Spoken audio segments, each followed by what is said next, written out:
Now, on a federal level, it has, of course, been a huge week in Canberra following the switch in leadership of the Liberal Party. Angus Taylor replacing Susan Lee, who's announced her departure from politics. Let's speak live now to former Liberal MP Jason Falinski. Jason, how are you feeling about the party's prospects now?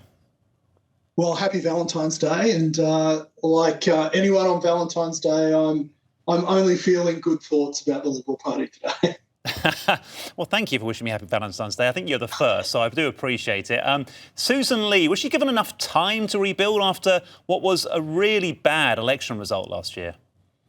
Yeah, look, it was a very tough gig. I think history will have to be the final judge of whether she was given enough time or not. But I suspect that the decision that was made in Canberra yesterday was mostly around what the future looked like.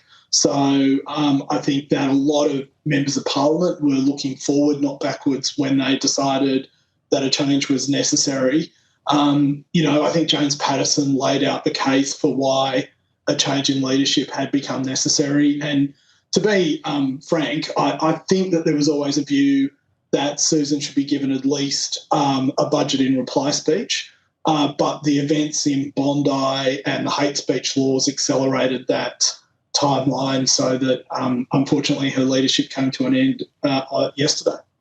Angus Taylor, when he spoke yesterday, didn't try to hide the crisis facing the Liberal Party. I think he described it pretty much as existential. How big is the task ahead of him? Well, look, the task is big, but it's not existential. It's the task is one of work. So really, I think for the last few years we have tried to skate through by being a small target. We now need to be an alternative government.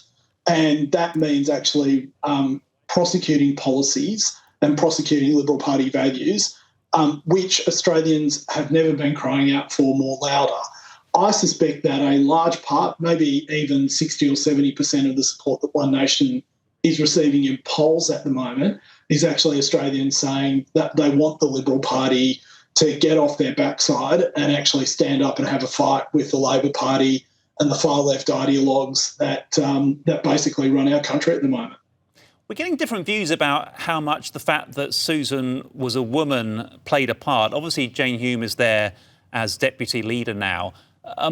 How do you counter that argument that here we are with the Liberal Party just electing yet another old white guy as leader, especially, and one that went to a private school as well? Yes, I know. It's just terrible. Well, what I would say is it's pathetic. It's absolutely pathetic, and it makes me angry because the same people who are now saying, "Oh, poor Susan Lee, she was a woman, and that's why she's been treated this way," were exactly the people who were saying horrible, awful, hateful, and divisive things about her less than a week ago. And I'm referring most particularly to the Teals like Allegra Spender, Sally Steggall, and Sophie Scopes. I think it is, if this is what they really believe, then perhaps they should show a little bit more dignity when she was in that position. The fact is that I think Australians have had enough of identity politics. What they want is real solutions to the real problems that they're facing.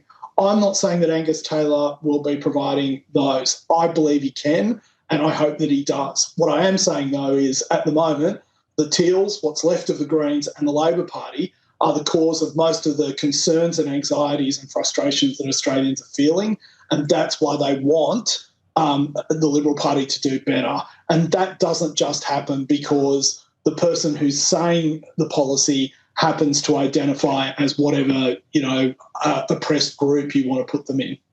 What's Angus Taylor actually like? Look, he's very smart. He's a very charming bloke.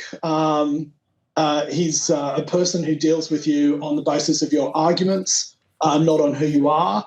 He's very accepting of all sorts of people across the country. I think that if Australians get to know him, they will find him endearing, and he's open to all sorts of good ideas. Some would argue that he's too open to too many ideas, but he is someone who is happy to have a discussion with anyone from any walk of life, and hopefully Australians get to see that side of him in the next few months. OK, well, listen, we really appreciate your time here on the show this morning. That's Jason Falinski.